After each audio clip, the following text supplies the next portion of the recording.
Hello again, all you lovely witches and seekers. It's Ryan again, aka Dark Winter Moon. And today what I wanted to talk about is an update to, yet again, my adventures with the local Genius Loci, or Spirit of the Land. But before we get started, I wanted to thank each and every one of you for all the ways you support me. And I could desperately use your help.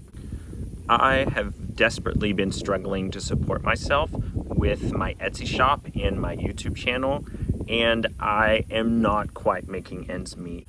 For as little as $2 a month, you could support me on Patreon, and every month at that $2 level, you'll get a free digital download of any one of my sigils from my Etsy shop.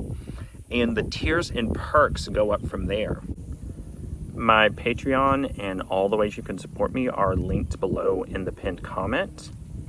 It's so hard for me to ask for money. It's so hard for me to admit, even to myself, that I'm struggling, and I am working through that and doing the shadow work and all the work to get over that. And like I said, I just need your support. And there are also many other ways that you can support me. So checking out my website and getting a tarot or rune reading are also very helpful. And even if you can't do any of those things, every way you support me is so greatly appreciated. So like I always say, comments, likes, subscribes. Comments are one of my favorite things because I get to help each one of you individually in real time. I love that. And like I said, I just need your help and I need your support. I love doing this and I want to continue to be able to do it for you. So last time I told you all about the second offering I gave to the local land spirit, and that I was planning on meeting up with a couple of witchy and intuitive friends and going and exploring and using our intuition to guide us in the woods to any location or any meeting with this spirit that we could have. And so this past weekend, that's exactly what we did. Those two friends came out to visit, and it was really interesting how the two of them fell into this. I was talking to both of them about it, and both of them independently said, "Hey, I would love to join you on this adventure." And as we kind of delved into things, one of the synchronicities around this is that we are the three air signs. So one is a Libra, one is a Gemini, and I'm an Aquarius, and so that seemed very synchronistic and very apt for our explorations. It seemed like a sign that we should be doing this together. And on an intuitive level, that exactly felt right. And we also did a tarot reading on it, and the first card that came out of this tarot reading was the Three of Swords. And as many of you probably already know, the Three of Swords is... or rather the swords in the tarot are representative of the element of air. And those three signs I named, Libra, Gemini, and Aquarius, are air signs in the zodiac. And on top of all of that, it intuitively felt right because these two are some of my closest and dearest friends. And so this past Saturday morning, we packed our bags and prepared for an extended jaunt and hike in the woods. And we set off. And so we started at the place where I left both prior offerings, and again, there was absolutely no trace that there had ever been any sort of offering there. No overturned leaves, no leavings, anything left over from the offerings that I left. I'm going to go ahead and link the video about that right up here so you can know exactly what I'm talking about. And so, like I said, that's where we started. This location is right on the edge of the woods, and so we moved on from there into the woods proper. And we started going kind of straight up the hill that the woods start at the bottom of. And we would stop every so often and kind of check in with each other to see if there was anything intuitive pulling us in a particular direction. And so finally, one of my friends said, I'm feeling something off and up to our left.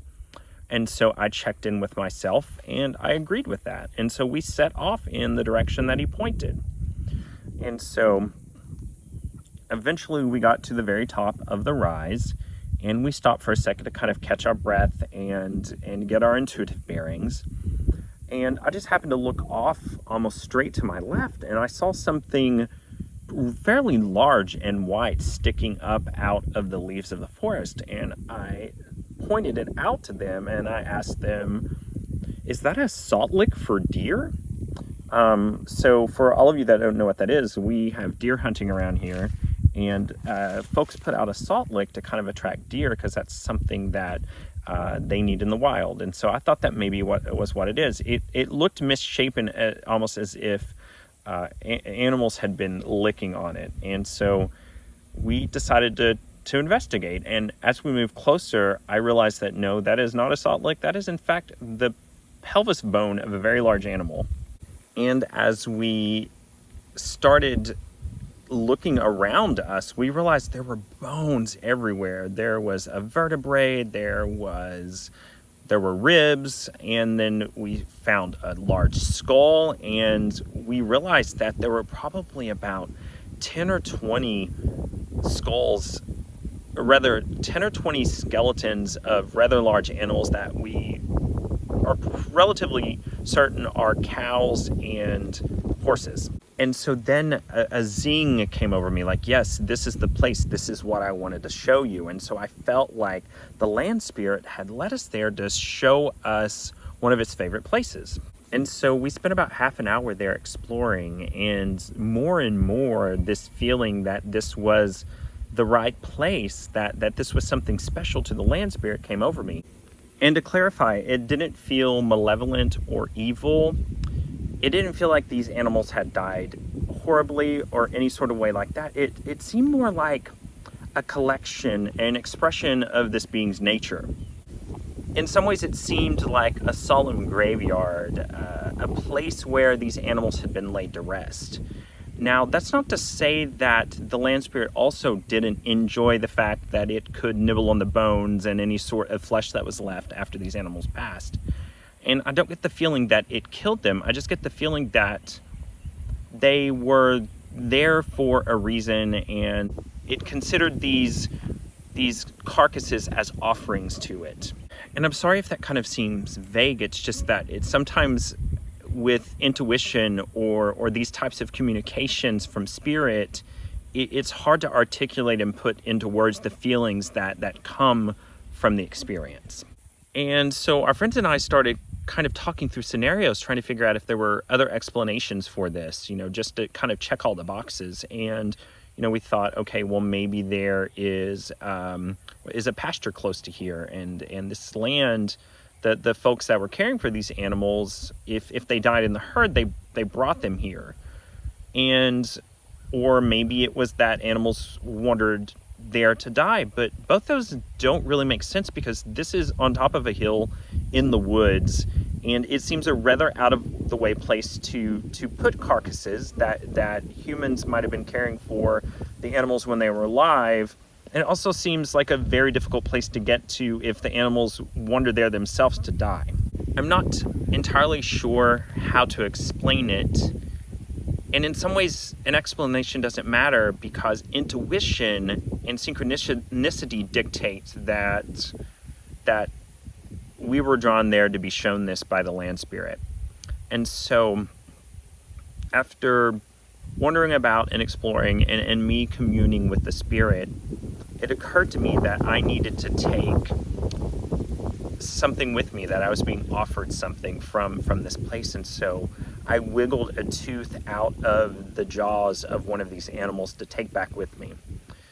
And in turn, there was a wonderful flat stone up there that seemed very altar-like. And we took a cigarette, opened it up, and left the tobacco as an offering. And that felt like such a wonderful exchange, like we were completing a transaction. And so after spending some time there, we decided that what we had come there for and been led to was concluded. And so we returned to my house. And that evening, I felt compelled to take the tooth that I had been given and put it in the yard at the foot of the biggest tree in the yard, the mighty red oak. And it felt like the continuing building of the relationship with this being. It felt very much like completion to put the tooth at the foot of the oak. It felt like that the offerings were exchanged.